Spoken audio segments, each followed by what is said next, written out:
In today's show, we're looking ahead to Wednesday in the NBA. Michael Bolton. Thanks, Josh. It's Michael Bolton here, and it's time for another episode of the Locked On Fantasy Basketball Podcast. Let's get to it. Let's get to it, indeed. You are Locked On Fantasy Basketball, your daily fantasy basketball podcast, part of the Locked On Podcast Network.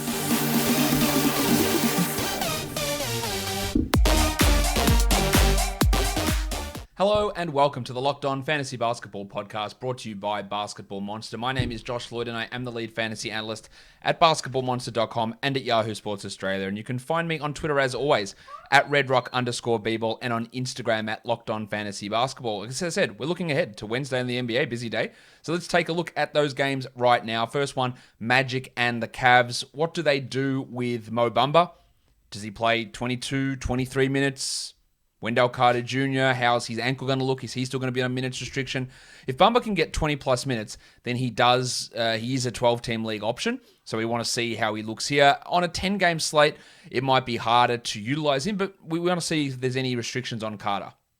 And then we want to watch the shark Dwayne Bacon, because inexplicably, he keeps getting rotation minutes, and with Otto Porter and Michael Carter-Williams out again, and the potential that Terrence Ross will be sidelined once more, as well as James Ennis, he's going to be in the rotation. Now, he doesn't offer anything else apart from the occasional scoring performance, but that can have value in certain situations. It has to be a very, very, very, very deep league, and he is nowhere near a must-roster player.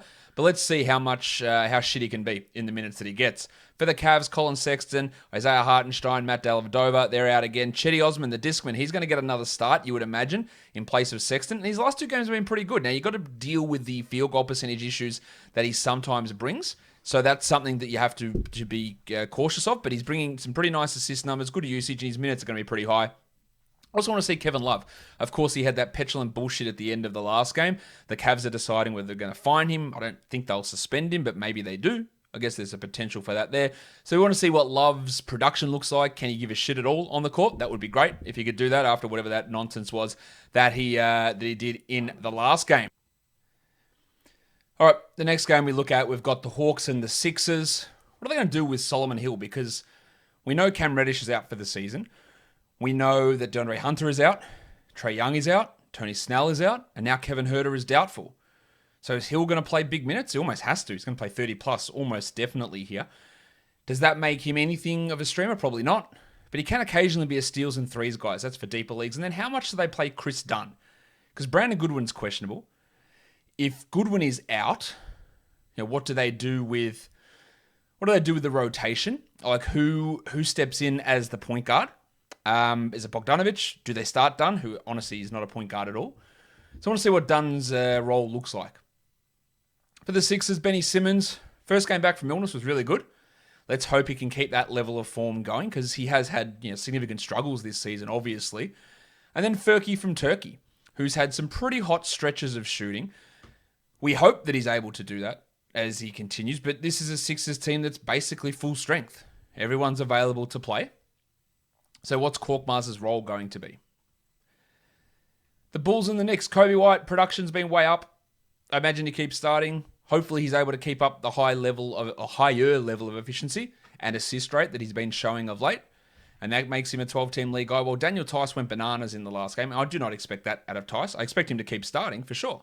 But I don't expect him to maintain that level of production. And I wouldn't say that he's anything like a 12-team must roster. For the Knicks, I think it's happened. We've finally realized that Alfred Payton's never going to play over 20 minutes again, and I'm sure in this game he will go and play 28 minutes. But it's giving pretty consistent minutes to Emmanuel Quickley now. 20 plus a night for about the last 2 weeks.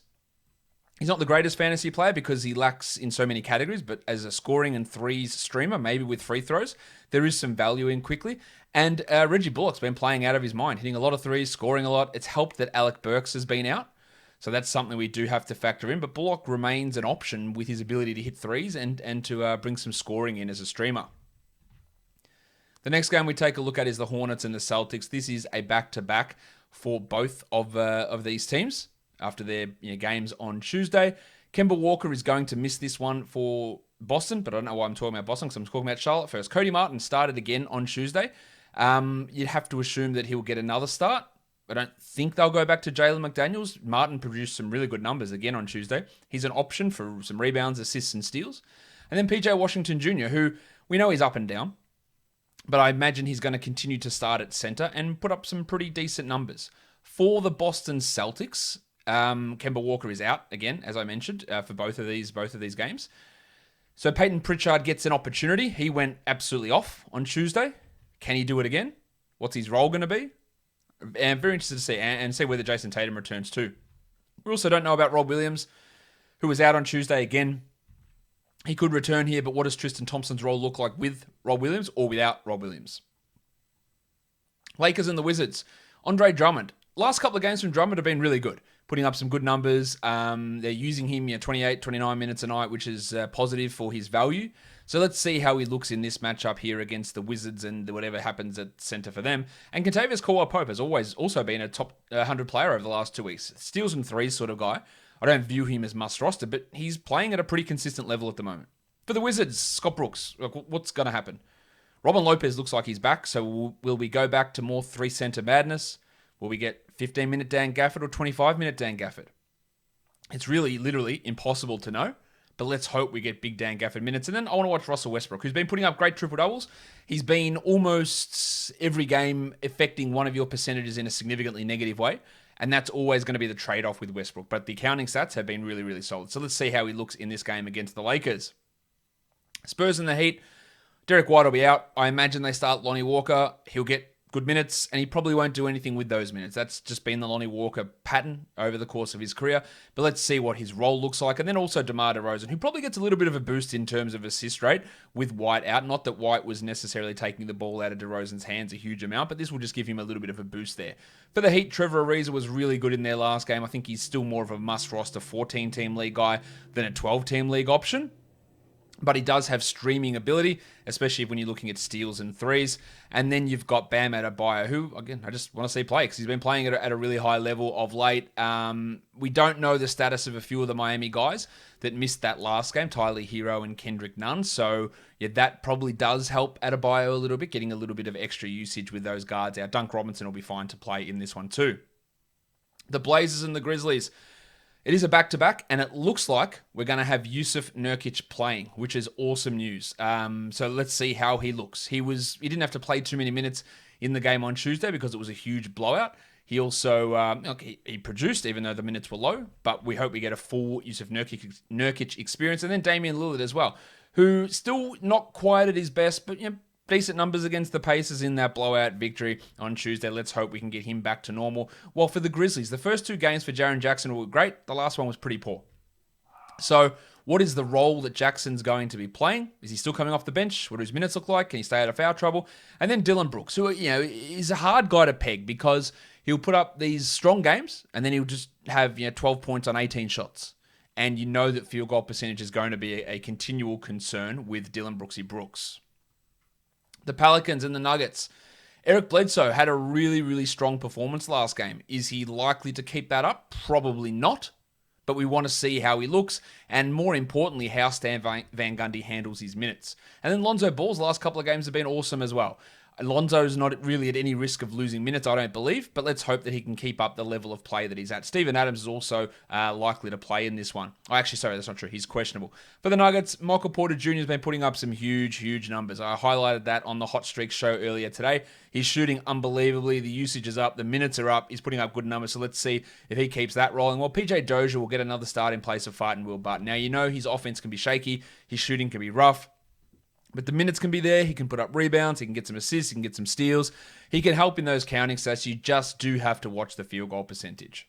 The Jazz and the Kings. Donovan Mitchell will be out again. So Bojan Bogdanovic looking to improve on his 9% shooting effort from last game. We know that he has been poor for most of this season, but he's been pretty good over the last 2 weeks or so. While the minivan George Niang put up a really big performance against the Wolves, I don't necessarily expect that from Niang, but he's had a couple of these weird sort of breakout performances. For the Kings, Delon Wright, bit under expectation the last couple, even though De'Aaron Fox is out. I still think he is worth holding, but if he does another shit one here, I wouldn't be super excited about holding. Or Chimezie Metu, I just want to see the flashes because Metu's been looking good. Whiteside's out of the rotation. Metu's playing some 4 and some 5. I like what we're seeing from him, and I wonder if he could be a potential starting center on this team next year if Holmes happens to leave. Maybe. It's at least something to think about. Clippers and the Suns, Paul George is going to be back. Reggie Jackson, Terrence Mann, they'll all be starting. Kawhi Leonard's out again. Jackson, I do think, has some 12-team league value. Mann is just a very deep league guy with Paul George available. So I want to see how it all looks here. But again, the Clippers with a pretty poor schedule this week. While the Suns started Torrey Craig last game, Jay Crowder is questionable, as is Dario Saric. So no reason to think that Craig is a lock for a starting job. He didn't do too well in that starting job against the Pelicans anyway. And he's just a name to watch for deeper leagues. While Devin Booker just continually under. Like, it's just not quite there, is he? There's always something that feels like it's a little bit off with Devin Booker this year. So let's see if he can put some more stuff together in this one.